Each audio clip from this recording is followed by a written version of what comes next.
Оқушылар, бүгін болашақта мен кім болам деген тақырып.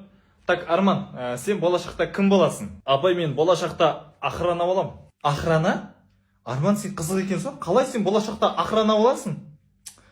Аружан, тұршы, сен болашақта кім боласың? Ал мен болашақта хатшы болам, секретаршы. Секретаршы?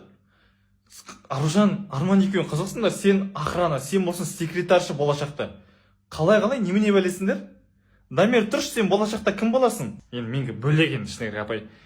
Мен енді болашақта динозавр болғым келеді. Динозавр емес? Ладно, охрана, ладно, секретар, сен динозавр. Қалай?